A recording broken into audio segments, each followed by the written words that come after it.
Hospital chega à capacidade máxima e decreto municipal fecha serviços não essenciais em Pouso Alegre. Cidades da região acompanham o decreto de Pouso Alegre e fecham serviços não essenciais. Brasil pode iniciar o uso emergencial das vacinas de Oxford e Coronavac. Secretária Municipal de Saúde fala sobre vacinação contra a Covid-19. Prefeito se reúne com representantes do comércio para tratar de reabertura em Pouso Alegre. Diretor técnico do Hospital Samuel Libânio fala sobre a situação crítica de leitos de UTI para Covid. Presidente da Câmara, vereador Bruno Dias, notifica a Copasa após denúncia feita por consumidor. Esses são os destaques do Jornal da Câmara que começa agora.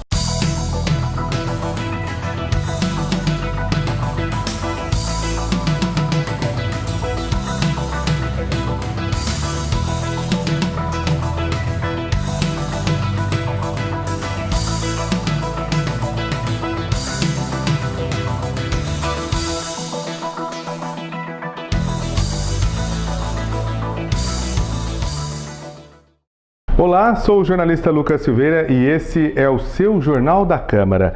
Por conta do Decreto Municipal 5.325 de 2021, que determina o fechamento das atividades consideradas não essenciais no município por tempo indeterminado, nós vamos fazer o Jornal da Câmara e a nossa programação de casa. Montamos toda uma estrutura para deixar você bem informado e aproveitamos para pedir a você que fique em casa. Se precisar sair, use máscara, respeite as normas de segurança, de saúde e principalmente use álcool gel. Todos juntos contra a Covid-19. O Hospital das Clínicas Samuel Libânio, responsável por atendimento de pacientes de Covid em Pouso Alegre região, atingiu a sua capacidade limite. Diante dessa informação, o prefeito de Pouso Alegre, Rafael Simões, fez um decreto fechando as atividades não essenciais do município. Boa noite, população de Pouso Alegre. Eu estou aqui no meu gabinete, acompanhado da secretária de Saúde, a Silvia Regina, e lamentavelmente nós não temos boas notícias para vocês. Já há alguns dias nós estamos acompanhando muito de perto essa questão do Covid, o aumento do número de casos, a demanda que está chegando até o nosso hospital regional e hoje nós chegamos no ápice. Nós não temos mais como atender. Então, nós estamos requisitando leitos de hospitais particulares para que não deixe os pacientes sem atendimento. Entretanto, isso não é suficiente, já que a população não está tendo consciência do momento difícil por que estamos passando. Em razão disso, não me resta outra alternativa, e faço isso com muita tristeza, a não ser decretar o fechamento da nossa cidade das atividades não essenciais. Eu quero dizer a vocês, isso só está acontecendo porque nós, população, não tivemos consciência da nossa responsabilidade. Quero aproveitar aqui também para falar com os meus queridos amigos prefeitos das cidades circunvizinhas. Sugiro a vocês que também tomem uma atitude forte, porque do contrário você não terá para onde mandar os seus pacientes contaminados. É importante que nesse momento de dificuldade, todos nós das cidades circunvizinhas estejamos de mãos dadas, até por respeito àqueles profissionais da saúde que estão lá no hospital chorando, desesperados para atender o seu próximo. Peço a vocês que se conscientizem, que tratemos isso com muita responsabilidade. Peço desculpa ao comerciante, mas não tenho o que fazer. A medida é necessária, ela será por prazo indeterminado até que o nosso povo se conscientize de que nós precisamos respeitar um ao outro, usando máscara, usando álcool gel, tendo todos os cuidados, o que não vem acontecendo, lamentavelmente. Então não resta outra alternativa a nós, e essa atitude é uma atitude que eu tomo em parceria com os meus secretários, com os vereadores da base, e nós entendemos que ela é necessária. Além de não termos leito, estamos agora com restrição do oxigênio, produto extremamente importante no combate ao Covid. Então, peço aí mais uma vez, desculpe a todos os comerciantes. A culpa não é sua, mas o resultado passa por todos e nós vamos ter que nos sacrificar. Nós vamos acompanhar, na medida que as coisas forem melhorando, nós voltamos a liberar. Senhores prefeitos e prefeitas do sul de Minas, avaliem a possibilidade de tomar medidas iguais, pois o hospital regional chegou no seu limite. Muito obrigado a todos. Pessoal, bom dia. Ontem, no final da tarde, quando eu tive a real situação da saúde pública da nossa região, eu tomei a iniciativa de convidar os colegas prefeitos da nossa região para que hoje pela manhã estivéssemos nos reunindo aqui na sede da nossa prefeitura, na prefeitura de Camamutaia, para que a gente, em comum acordo, chegássemos a um denominador comum, a uma decisão, em estarmos acompanhando o decreto do colega prefeito Rafael Simões. Rafael Simões é o prefeito de Pouso Alegre, é onde está a nossa regional, onde está o Hospital Samuel Libânio, que infelizmente está com praticamente 100% dos leitos de UTI ocupados. E além disso, estamos com um problema na compra de oxigênio e também com falta de respirador. Infelizmente, amigos, chegamos ao caos. Penso que temos que tomar uma medida drástica nesse momento para que não sejamos, infelizmente, né, prefeito, uma segunda Manaus. Peço a compreensão de todos mesmo, e no meu entendimento, a vida é soberana. A vida é soberana, repito. Vamos nos cuidar, pessoal, vamos nos cuidar. Agradeço imensamente, prefeito, a sua presença, Rafael Simões, colega, amigo, prefeito de Pouso Alegre, o Denilson, prefeito do senador Amaral, né? O Eduardo, chefe de gabinete de Cambuí, o meu amigo prefeito Tales, meu amigo Bilinho de Estiva, né? Companheiro e vizinho Daniel, prefeito de Itapeva, e agradeço a senhora Eliana, prefeita do Córrego do Bom Jesus. Quero aqui cumprimentar os colegas, a prefeita presente, agradecer vocês por terem entendido a dificuldade por que passamos. É um momento de responsabilidade de nós que fomos eleitos pelo povo para cuidar do povo. E essa ação, ela é importante. Pedimos desculpa aos comerciantes mais uma vez, mas a partir do momento que a sociedade não está entendendo a gravidade da situação, nós, homens públicos, temos que agir. E estamos agindo. E vamos fechar em prazo indeterminado as atividades não essenciais para que possamos socorrer a todos. A todos.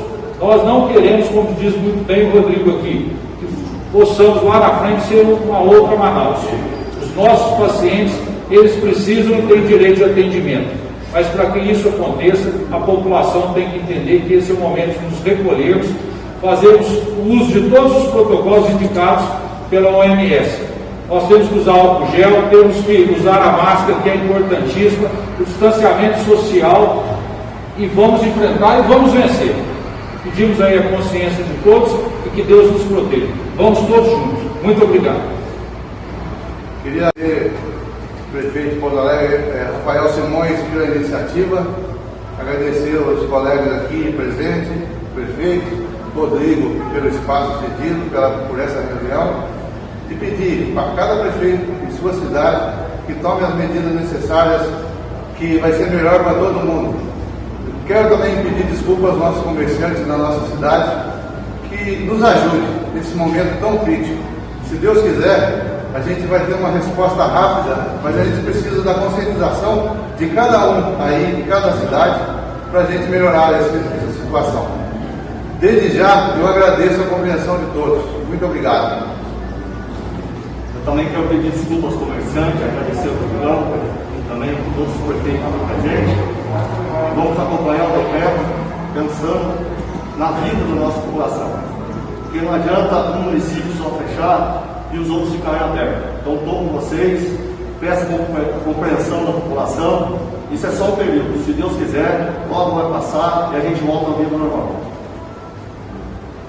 Nós temos que enfatizar que essas medidas que estão sendo tomadas por todos os prefeitos aqui presentes é para garantir que quando alguém precise, consiga ter o atendimento médico hospitalar adequado que todos esperam. Então pense na sua família, Pense em cada um de vocês e vamos seguir, como o prefeito Rafael Simões falou, o distanciamento social, o uso de máscara, a desinfecção das mãos a todo tempo, e isso é muito importante. Vamos nos prevenir para que a gente possa vencer essa batalha. Também gostaria de pedir desculpa aos comerciantes, mas essa ação que a gente está fazendo é para o bem dos nossos munícipes.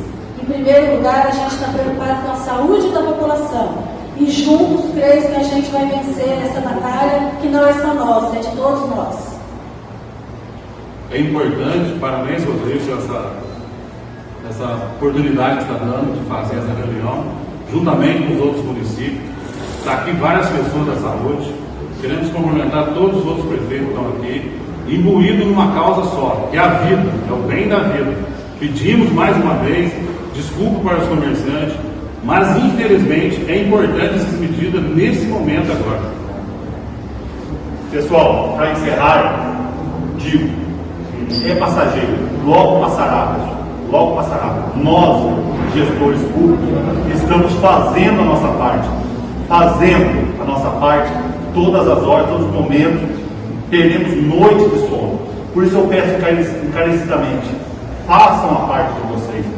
Vamos nos cuidar nesse momento. Vamos tomar muito cuidado com os nossos idosos, né? Que são os mais, estão na linha, são os mais acometidos, né? Peço desculpa, senhores comerciantes, peço a compreensão de vocês. Digo, mais uma vez, isso é passageiro, né? Muito obrigado a todos. O diretor técnico do Hospital das Clínicas, Samuel Libânio, o Dr. Alexandre Webb, se manifestou por meio das redes sociais falando sobre a situação crítica do hospital. Veja. Olá, eu sou Alexandre Webb, sou diretor técnico do Hospital das Clínicas Samuel Libânio e venho em público esclarecer esse momento delicado que estamos passando na saúde. Durante esses primeiros meses que nós tivemos contato com a pandemia, nós tivemos condições de recepcionar e acomodar os pacientes com Covid. Mas nesse momento delicado, os leitos que nós disponibilizamos para esses casos de Covid estão no ápice, estão no limite. Então nós tomamos medidas junto com a Prefeitura no sentido de minimizar a necessidade desses leitos e alertar a população mais uma vez que as medidas de contenção, as medidas de prevenção da disseminação da Covid, elas devem ser orientadas e seguidas para evitar que nós cheguemos a um colapso do sistema de saúde. Então esse é o meu pedido à população, no sentido que vocês se protejam, tomem as medidas de prevenção, o uso do álcool, as medidas de distanciamento e a saída do lar apenas quando for estritamente necessário. Nós estamos aqui para oferecer o melhor para a população e queremos fazer isso da forma mais adequada.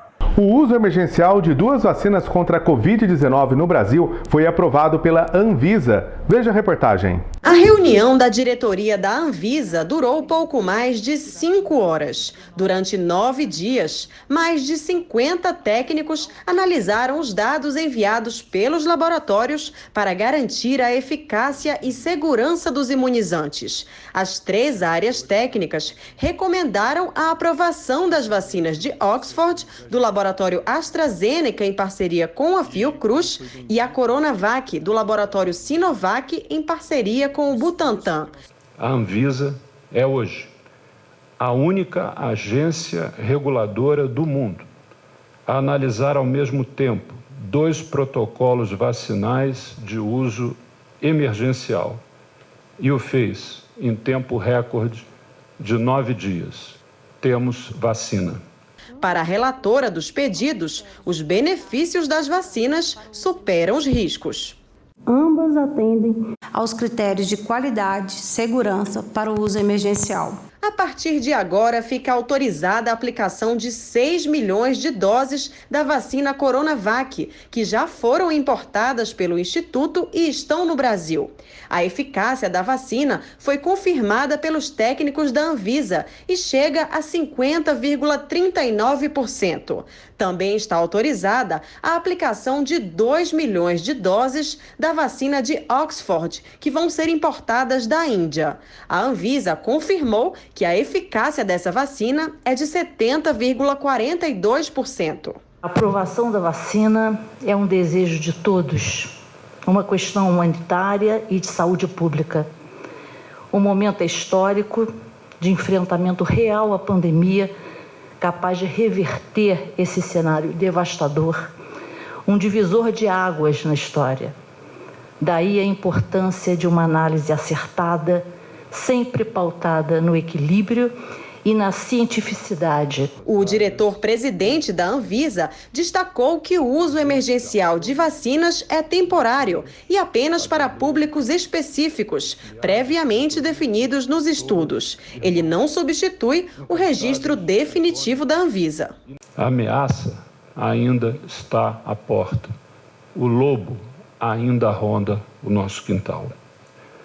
Nessa contenda, as máscaras são elmos, o álcool gel, a higiene das mãos são luvas e o distanciamento social é a forma de ainda mais nos unirmos rumo à vitória que virá.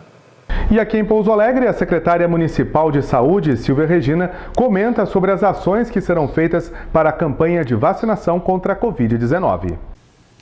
O nosso plano está montado, nós aguardamos aí a chegada das doses de vacina e essas primeiras doses serão direcionadas aos profissionais da saúde que estão na linha de frente de enfrentamento à Covid. Após cumprida essa etapa, nós estaremos estendendo aos demais grupos prioritários definidos pelo Ministério da Saúde. Segundo a nossa Superintendência Regional de Saúde, nós receberemos na quarta-feira novas orientações quanto ao número de doses e quanto aos protocolos para a aplicação da vacina. A seguir, as vagas de emprego em parceria com o CAC e a ACIPA. E mais, depois do intervalo, você vai ver também que o presidente da Câmara, vereador Bruno Dias, notifica a Copasa após denúncia de moradores. Voltamos em instantes.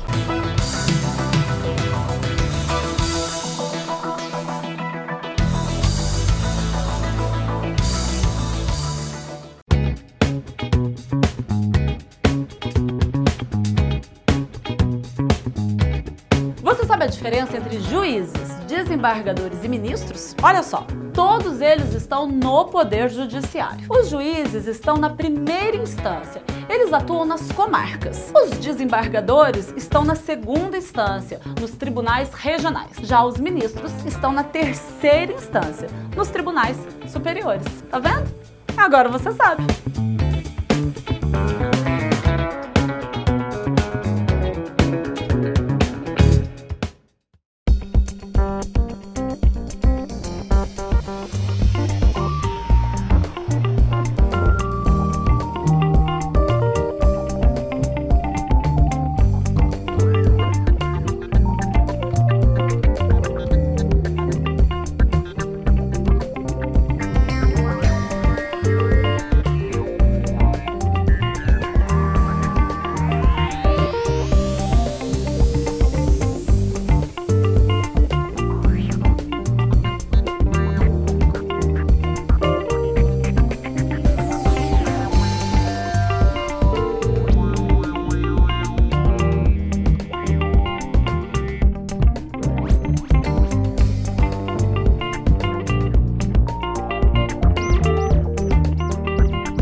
Sabe que existe uma porcentagem máxima em que a administração pública pode gastar com a despesa de pessoal, ou seja, com o salário dos servidores? Segundo a Lei de Responsabilidade Fiscal, a União não pode ultrapassar mais de 50%. Já os estados e os municípios, não mais que 60%. Esse limite é essencial para que a administração pública tenha recursos para investir em áreas como a saúde, a educação e a segurança.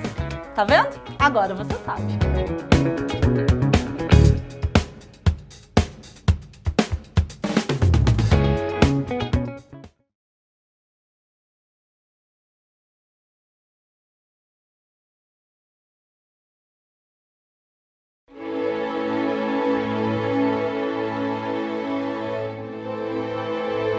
das bolas de cera à urna eletrônica. No início, os votos eram depositados em bolas de cera chamadas de pelouros. Depois vieram as urnas de madeira, as de ferro e as de lona, até que se implementou em todo o país, em 2000, o voto informatizado, que é a forma utilizada até hoje.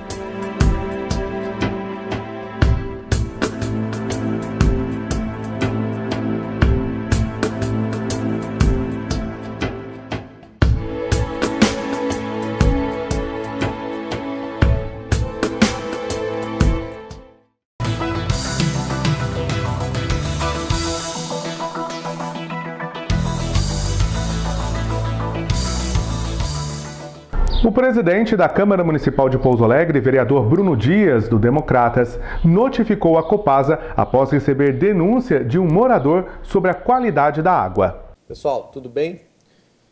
Recebi hoje amostras de água que os consumidores do bairro Santa Rita 1 e 2 estão recebendo da Copasa.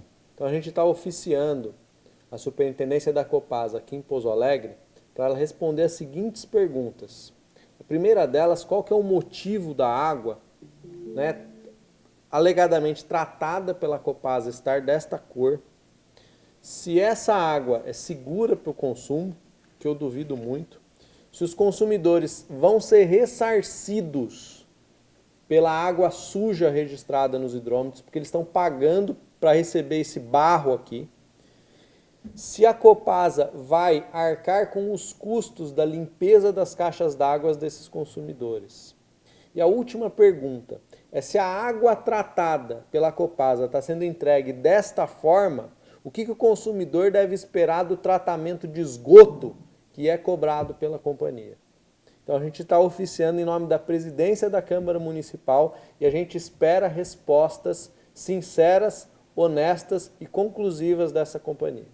Agora nós vamos conferir as ofertas de emprego oferecidas pelo CAC em parceria com a CIPA. Técnico de informática, vaga para Pouso Alegre, experiência de no mínimo 6 meses. Operador de GAT, vagas para Pouso Alegre.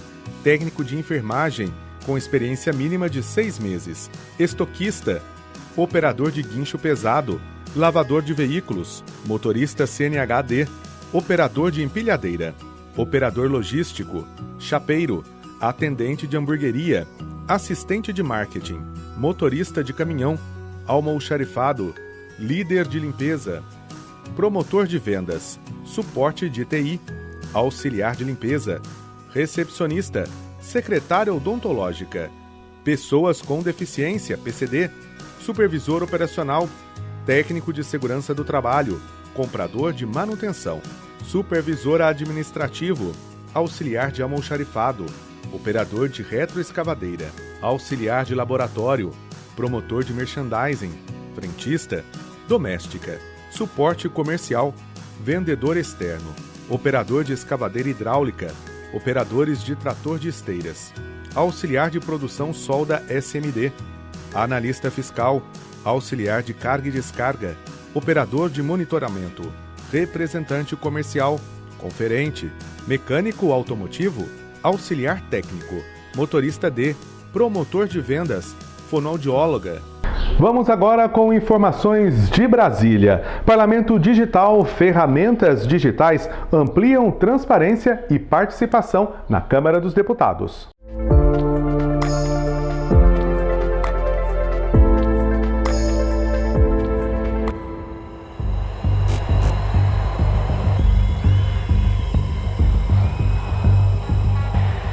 Em junho de 2013, manifestantes ocupam as marquises das cúpulas do Congresso, entoando palavras de ordem difusas e sem lideranças definidas.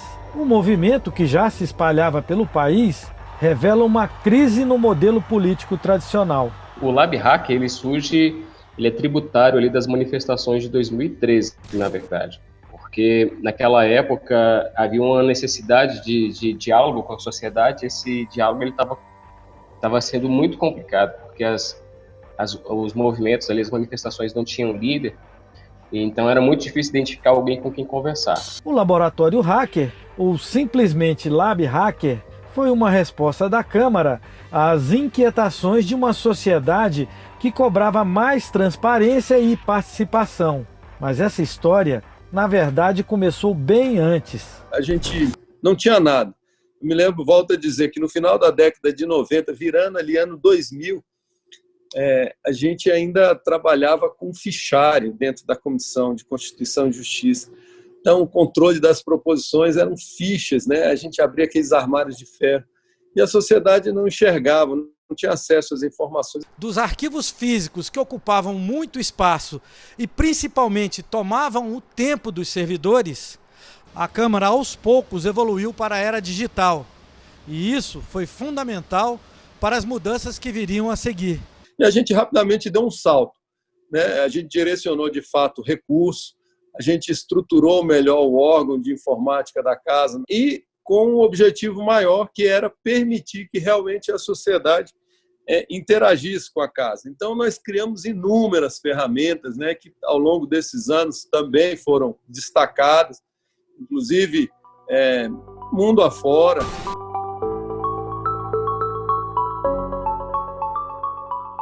A Câmara foi pioneira na digitalização de processos e acesso à informação. Na esteira desse esforço, é criado em 2009 o portal E-Democracia, voltado a criar ferramentas de participação.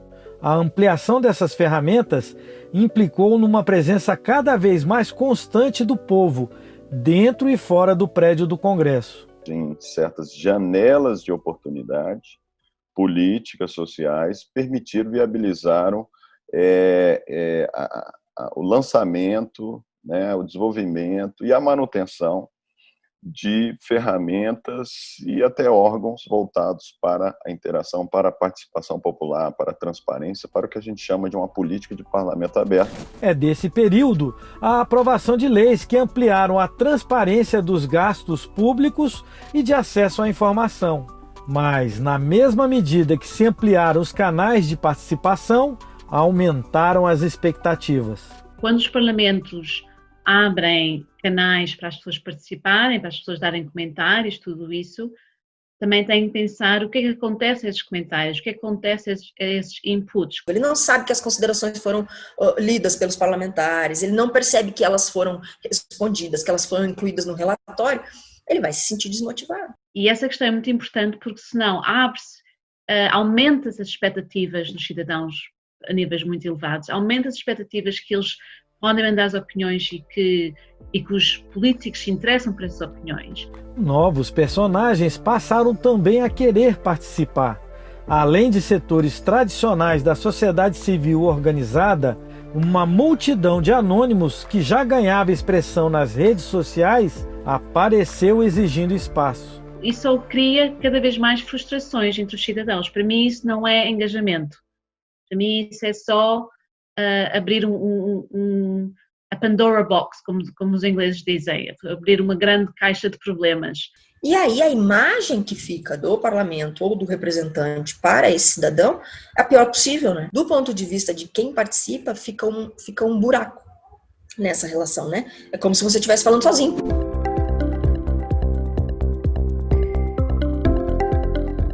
E quando as manifestações irromperam, ficou clara a necessidade de aperfeiçoar esses canais de diálogo. Ciente do desafio, a mesa diretora deu carta branca para a criação do primeiro hackathon da Câmara dos Deputados. E uma dessas medidas foi a realização de um evento para que a própria sociedade sugerisse novos mecanismos de interação para que essa comunicação fosse mais fluida, mais permanente. E aí nesse evento, então, várias ideias surgiram. E uma das ideias foi a criação de um órgão que pudesse gerir esse relacionamento com pessoas da sociedade, com entidades da sociedade civil organizada. É criado, então, na estrutura da casa, um laboratório de inovação, o Laboratório Hacker. Ele trabalha mais como um hub, né? Ele faz um meio de campo entre vários setores que trabalham juntos para construir soluções inovadoras. O Lab é um órgão voltado para fora, né? Com as portas e janelas todas abertas, voltado para fora, e aí a sociedade vem ao Lab apresentar quais são suas principais demandas nesses 3 eixos, que são os eixos de atuação do Laboratório Hacker: transparência, participação e cidadania. Um canal permanente de diálogo foi aberto para encontrar soluções de forma colaborativa com a sociedade. Junto com todos esses setores, a gente mapeia quais são as principais dificuldades nesses 3 eixos, reúne através de eventos que acontecem de tempos em tempos. O principal deles é o Nós do Lab.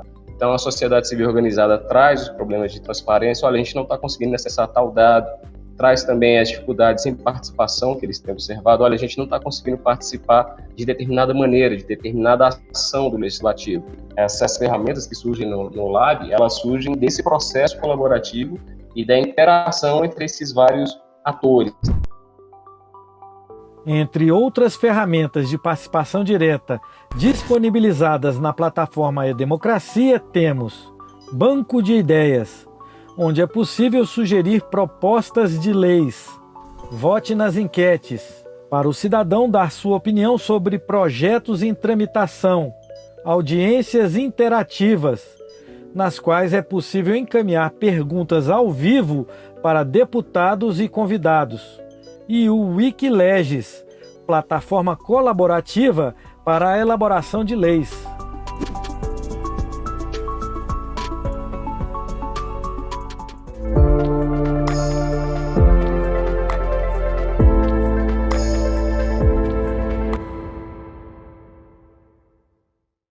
A lei do programa Casa Verde e Amarela foi sancionada. Saiba como serão os detalhes na reportagem a seguir. Já está valendo a lei do programa Casa Verde e Amarela, o novo programa de habitação social do governo que substitui o Minha Casa Minha Vida. Serão financiadas a construção e reforma de moradias e a regularização de imóveis, beneficiando famílias de baixa renda. A lei sancionada pelo presidente da República beneficia famílias com renda mensal de até R$ 7.000 por mês na área urbana e até R$ 84.000 por ano na zona rural. Estão previstos subsídios com recursos do orçamento do governo federal para diminuir o valor da prestação para as famílias de renda mais baixa. O programa deverá ser financiado com recursos do orçamento da União, de fundos habitacionais e do Fundo de Garantia do Tempo de Serviço, o FGTS, além de operações de crédito feitas pelo governo federal com organismos internacionais. Os estados, municípios e empreendedores privados poderão oferecer contrapartidas como recursos financeiros, imóveis e obras no empreendimento habitacional. O governo federal poderá licitar imóveis de sua propriedade para empreendedores privados. O vencedor da licitação será a construtora que oferecer a maior contrapartida. Por exemplo, na forma de infraestrutura urbana para a unidade habitacional ou de equipamentos e serviços públicos para os moradores. O presidente da República vetou o artigo que estendia para as construtoras do programa Casa Verde e Amarela o regime tributário vigente para o Minha Casa Minha Vida, de efetuar o pagamento unificado de tributos equivalente a 4% da receita mensal obtida pela empresa no contrato de construção. O governo justificou o veto pela falta de previsão do valor e de medidas de compensação do impacto orçamentário. O veto agora será examinado pelo Congresso e poderá ser mantido ou derrubado pelos deputados e senadores. Depois do intervalo, primeira prova do Enem é aplicada em todo o país e mais, Corpo de Bombeiros resgata a família de gambás em escola da cidade. Voltamos em instantes.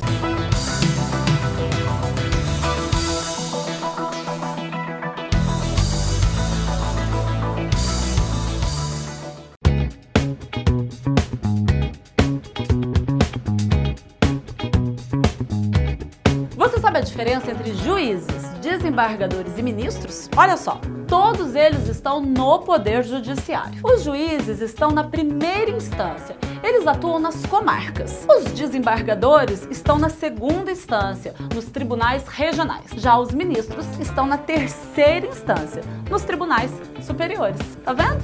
Agora você sabe.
Você sabe que existe uma porcentagem máxima em que a administração pública pode gastar com a despesa de pessoal, ou seja, com o salário dos servidores? Segundo a Lei de Responsabilidade Fiscal, a União não pode ultrapassar mais de 50%. Já os estados e os municípios, não mais que 60%. Esse limite é essencial para que a administração pública tenha recursos para investir em áreas como a saúde, a educação e a segurança.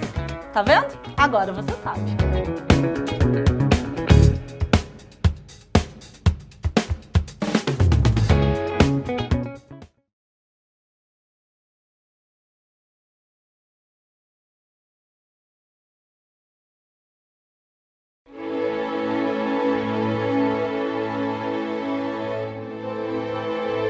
Das bolas de cera à urna eletrônica. No início, os votos eram depositados em bolas de cera chamadas de pelouros. Depois vieram as urnas de madeira, as de ferro e as de lona, até que se implementou em todo o país, em 2000, o voto informatizado, que é a forma utilizada até hoje.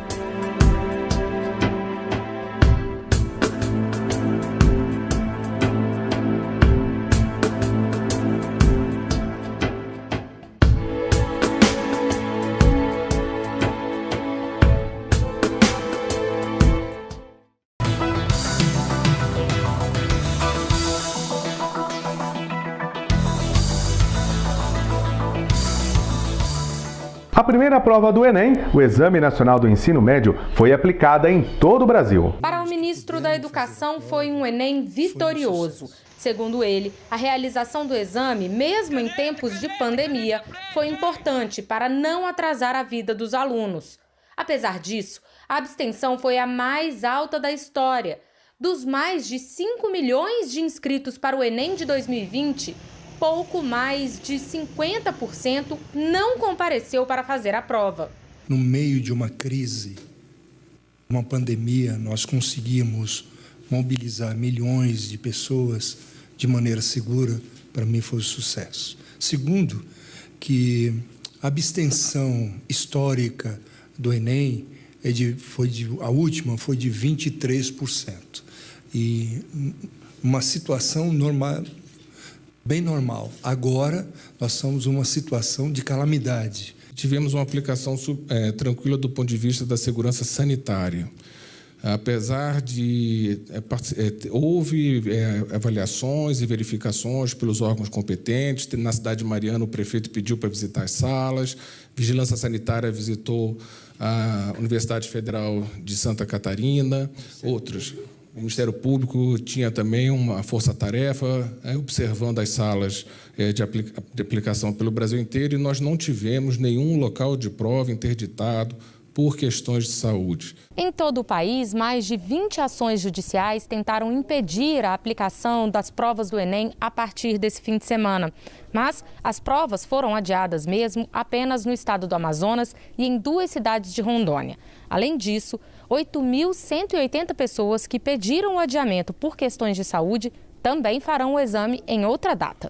Também vão poder fazer a prova em outra data estudantes de 11 locais que tiveram problemas para a realização do exame.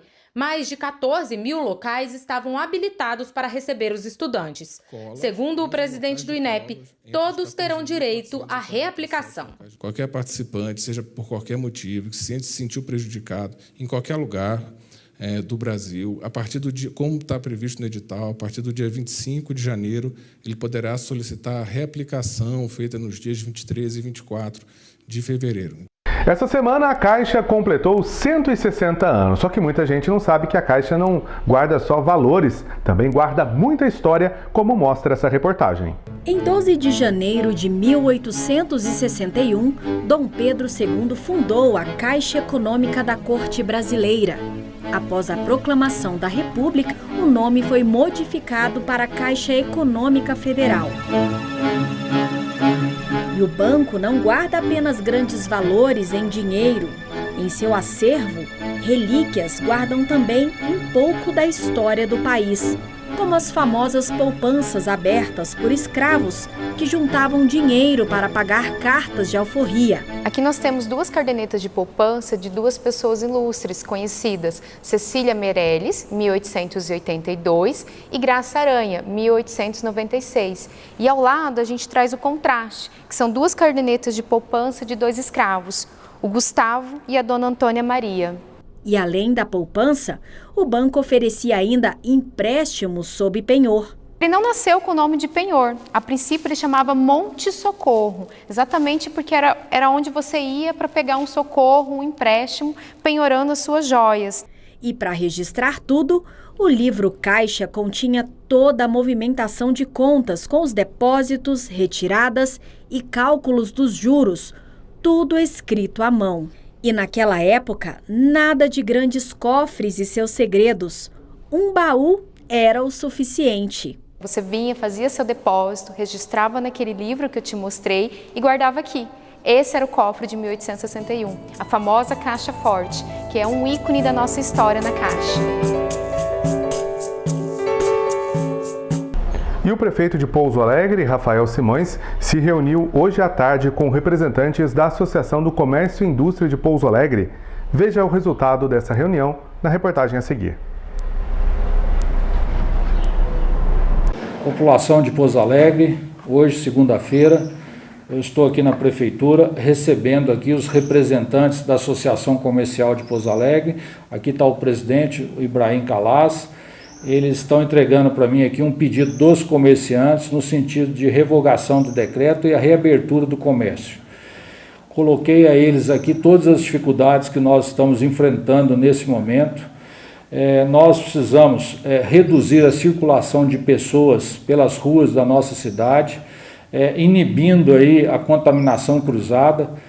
Nós temos certeza que os comerciantes estão fazendo a parte deles no que diz respeito a seguirem as regras de segurança, mas, entretanto, nós temos que entender que a circulação, o volume grande de circulação de pessoas pelas ruas, nos leva a uma situação muito difícil, que é essa que nós estamos vivendo nesse momento. Eu jamais gostaria de estar fechando o comércio da minha cidade, até porque eu sei da importância que ele tem. Mas é um momento que nós precisamos entender que o nosso hospital regional, ele está lotado. Nós estamos aí, até em respeito aos funcionários da saúde, tomando uma atitude drástica, que é momentânea. O pessoal da CIPA está me apresentando algumas sugestões para a gente flexibilizar algumas situações, sempre no sentido de haver um equilíbrio entre os interesses econômicos e o da saúde. Mas nós precisamos preservar o bem maior, que é o bem da vida. Então, eu estou aqui recebendo todas as sugestões que forem possíveis de serem acatadas, serão acatadas, para que haja o menor impacto.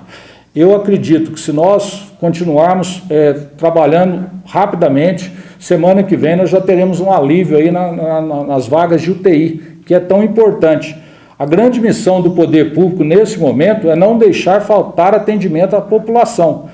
E outra situação que eu coloquei, nós precisamos entender que Pouso Alegre é uma cidade polo. Ela recebe no seu comércio todas as cidades circunvizinhas, ou seja, esse é o bônus. O ônus nosso agora é atender também os irmãos das cidades vizinhas. Nós não podemos, nesse momento, dizer agora Pouso Alegre não vai mais atender as cidades vizinhas. Isso seria uma atrocidade, até porque o nosso hospital é referenciado, não tem um querer nosso. Então, nós estamos reunidos, vamos continuar reunidos, buscando aí alternativas para trazer um equilíbrio. Peço mais uma vez desculpas aos comerciantes, nós não tínhamos interesse nenhum de tomar essa atitude, mas tendo em vista o que aconteceu nesse final de semana, número elevado de casos sérios, nós tivemos que tomar a medida. Vamos mantendo todos informados e buscando aí medidas que possam mitigar essa situação. Peço a compreensão de todos. Muito obrigado. O Jornal da Câmara fica por aqui. Obrigado pelo carinho, pela audiência. Até a nossa próxima edição.